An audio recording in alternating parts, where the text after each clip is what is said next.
लोगों में कहा कि ये देखिए भारत का प्रधानमंत्री है, और मंदिर में गया। वो तो वैसे भी यहां 15 साल की ट्रेनिंग में किसी की परवाह नहीं करता था, उसने नहीं किया। लेकिन उसने आपके 90 करोड़ सनातनी हिंदुओं को एक मैसेज दिया, मैं भारत का प्रधानमंत्री हूं, शपथ लेके आया हूं, जब प्राइम मिनिस्टर ऑफिस में बैठूंगा तो मेरा धर्म अपनी प्रजा के प्रति क्या होगा, तब संविधान से बात होगी। मैं यहां प्रधानमंत्री के रूप में आया हूं, भारत के प्रधानमंत्री के रूप में आया हूं, मैं इंडिया के प्रधानमंत्री के रूप में नहीं आया हूं। लिहाजा मेरी आस्थाएं, मेरी परंपराएं, अगर पशुपतिनाथ मंदिर में 6 घंटे बाहर निकलेगा तो रुद्राक्ष भी होगा। तुम्हें मेरी बात, शक्ल मेरी अच्छी लगे न लगे, तुम नाराज हो, कल होते हो, अभी हो जाओ, मैं ये करूंगा। हम सब बहुत छोटे लोग हैं, हमारी कोई हैसियत ही नहीं है। संविधान पद की बात तो छोड़ दिए, हमको समाज में 4 लोग नहीं जानते, तब भी हम एक कुंठित एहसास कमतरी के शिकार, इंफीरियरिटी कॉम्प्लेक्स के शिकार, और लोगों से अनुमोदन। देखो, वो ऐसा ना सोचे मेरे बारे में, लोग क्या कहेंगे हमारे बारे में। ये मानसिकता सनातनी हिंदू समाज की है। आपको जो रंग अच्छा लगता है वो पहनिए, जो काम आपको लगता है करिए।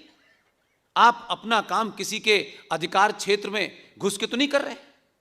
आप मंदिर जाने से इसलिए कतराते हैं कि लोग आपको थोड़ा एंटी सेकुलर समझेंगे। आपका मने तो जाइए ना, किसने मने किया है आपसे? तो जो समाज अपने ही आस्थाओं के प्रति इस तरीके से कुंठित हो जाता है, उसने मैसेज दिया। और जो लोग नहीं समझ पाए, 3-4 साल बाद वो फिर जाकर के केदारनाथ में बैठ गया और कैमरे वाले से कहा, सही एंगल से दिखाना बेटा। ऐसा लगा सदियों से वहीं पे धूमि रचाए हुए है। ये बात इसकी है कि हमारी बीमारी यहां है, डर यहां है, कॉम्प्लेक्स यहां है। कोई आपसे नहीं कह रहा कि सनातनी 90 करोड़ समाज जो है किसी के खिलाफ खड़ा हो जाए, किसी को मारने के लिए आपको नहीं कोई बोल रहा। लेकिन यह भी सत्य है कि आप जब अनसाइंटिफिक होंगे तो आपकी ऐसे ही हालत होगी, क्योंकि सनातन शुद्ध रूप से साइंस है। उठना, बैठना, चलना, खाना पीना, सोना, जगना, सब कुछ साइंस के हिसाब से तय है। लेकिन हमें जिस भाषा में अपनी जनरेशन को कन्वे करना चाहिए था वो नहीं किया। इसलिए ये तो कहा, बेटा सूरज को जल चढ़ा देना सुबह उठ के। बेटा गया, उसने एक लोटा चढ़ा दिया करके खत्म हो गई कहानी। उसको पता ही नहीं है कि सूरज को जल चढ़ाने का अर्थ क्या है। और इसका संकट यह है कि जिन्होंने सन्यास ले लिया है वो एमएलए की टिकट की लाइन में लगे हुए हैं। कोई कंप्यूटर बाबा है, कोई गोल्डन बाबा है, और जो मंदिरों में बैठे पूजा करा रहे हैं वो अपने अधिकार के लिए भी नहीं बोले। जो उनकी ड्यूटी थी उन्होंने वो भी नहीं काम किया। उनको क्या फर्क पड़ता है? सोमनाथ का मंदिर लुट गया, पूजा बंद हो गई तो बंद हो गई, खुल गई तो फिर शुरू हो गई। इसलिए मंदिर में बैठने वाला पुजारी, चाहे पटना के सबसे बड़े मंदिर का पुजारी दलित हो, चाहे कहीं क्षत्रिय हो, ब्राह्मण हो, यह महत्व नहीं है। महत्व यह है कि मंदिर जो उस पुजारी की जिम्मेदारी है चलाने की, उसकी साफ सफाई है, पूजा कैसे होगी, किस विधान से होगी, यह उसका जुरिडिक्शन है। हजारों लाखों मंदिर हैं इस देश में, लाखों इस देश में आश्रम हैं, मठ हैं, हजारों लाखों हैं। लेकिन एक बार सड़क पे एक दिन के लिए निकलते तो कि मेरे मंदिर पर भगवान का भक्त अपनी भक्ति से ओतप्रोत आता है, अपनी आस्थाओं के लिए, उसके विश्वास के लिए वो मंदिर में आकर के 100 रुपए चढ़ा के जाता है अपने भगवान को। पुजारी की क्या जिम्मेदारी है? क्या जिम्मेदारी है पुजारी की? वो कमजोर क्यों है? वो दीनहीन क्यों है भाई? अगर शास्त्रों का ज्ञान दे रहा है तो उसको लड़ने से किसने रोका है? लेकिन 100 रुपए जो आप चढ़ाते हैं मंदिर में, उसमें से 80 रुपए सरकार ले जाती है। उस पुजारी ने एक दिन तय किया कि 10 दिन मंदिर बंद रहेगा। देश भर में करोड़ों पंडित हैं, करोड़ों पुजारी हैं, करोड़ों संत हैं। हम इस देश की एक दिन पूरी देश की दिल्ली जाम कर देंगे कि यह कौन सा नियम है कि जो भक्त अपने पैसे चढ़ाता है भगवान के ऊपर, उसमें से 80% पैसा सरकार ले जाती है और उसमें से सच्चर कमीशन बना करके मुसलमानों को खच्चर बनाती है। यह कौन सा विधान है भाई?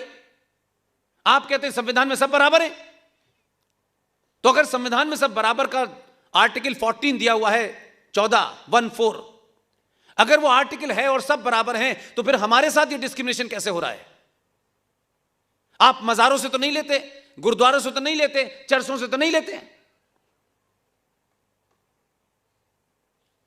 लेकिन हम नहीं बोलेंगे। इसलिए मैंने कहा यह चुप्पी आपके लालच के कारण है, नहीं लड़ना चाहते आप।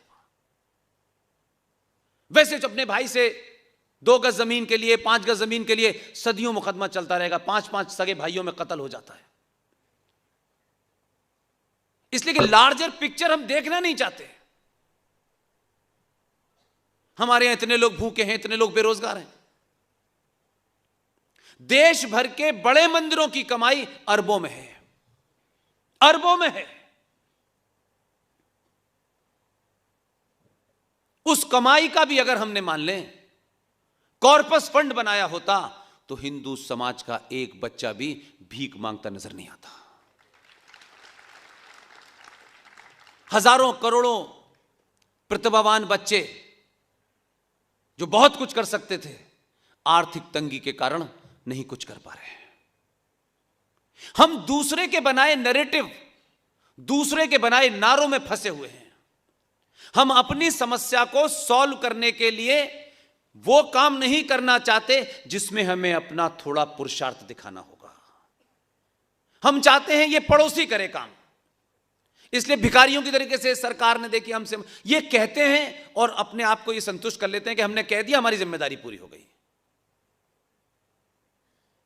सगे भाई से जरा सा झगड़ा हो जाए तो खून की नदियां बहती हैं, कई कई महीनों तक, सालों तक मुकदमे चलते हैं। लेकिन आपसे गिनती में कम, अर्थव्यवस्था में कम, वो समाज की सामूहिक शक्ति के कारण कोई मजार से एक पैसा नहीं ले सकती सरकार। नहीं बनाते कानून, उनको मालूम है कि ये गिनती में कम है लेकिन 100% है। इनकी प्रतिक्रिया 100% होगी। आप 90 करोड़ हैं, आपकी प्रतिक्रिया 1% नहीं होगी। इसलिए आप दीनहीन हैं। टैक्स भरिए, आप कानून पे चलिए आप, और हम अपने आदमी के अंदर उसको क्रिटिसाइज करना, उसके खिलाफ कुछ भी बोलना, इसलिए कि हम ये जानते हैं कि अपने के खिलाफ बोल रहे हैं और ये हमारा है तो हमारा कुछ बिगाड़ नहीं सकता। जिनसे आमना सामना है, जिनको जवाब देना है, बड़े लॉजिकल लोग हैं, बड़े रीजनेबल लोग हैं, बड़ी तथ्यों पे बात करते हैं। तो तथ्यों पे बात करते हैं तो कुरान शरीफ के सूरा नंबर 9 आयत नंबर 5 में कहने से क्यों डरते हैं? बिना पढ़े कुरान शरीफ को आप कहते हैं Islam is a religion of peace. कहां देखी आपने? कहीं मिली पीस आपको? पीस की स्पेलिंग हो सकता है गलत हो, लेकिन मिल नहीं रही। वो चिल्ला चिल्ला के पीस के मतलब बता रहे हैं, लेकिन आप सुनने नहीं चाहते, क्योंकि आप डरपोक हैं। आप तथ्यों पे, तर्कों पे बात नहीं कहना चाहते, ना अपने आप से, ना अपने समाज से, ना अपनी सरकार से, ना अपने भीतर, और ना ही अपने शत्रु से, क्योंकि डर बैठा हुआ है। इसलिए हम एक शत्रु से किसी तरीके से वो रास्ता ढूंढें कि उससे इतनी दोस्ती हो जाए कि वो हमारा नुकसान ना करे। ये वैसे ही है कि एक बकरी एक शेर से ये कहे कि देखो तुम मुझे खाना मत, बाकी सब ठीक है, तो बकरी जिंदा रहेगी, वो पूछ के खाएगा उससे। तो हम जब जब ऐसा करेंगे तब तक आपको कोई 3%, कोई 5%, कोई 16%, कोई 20% आपको नचा रहा है, और आप ही सब कुछ कर रहे हैं। और यह भी जानते हैं कि अगर आपने तय कर लिया, संविधान के रूप से भी तय कर लिया कि हम हमारे मंदिरों पे हमारे आस्थाओं द्वारा पैसा दिया हुआ सरकार नहीं लेगी, चाहे कुछ हो जाए, हम प्रतिक्रिया ही नहीं देना चाहते। सरकार आती है, पंडित जी डोलची लेके पहुंच जाते हैं, वो पैसा काउंट होता है, उन्होंने कहा ये हुआ, ये 20% आप रख लीजिए।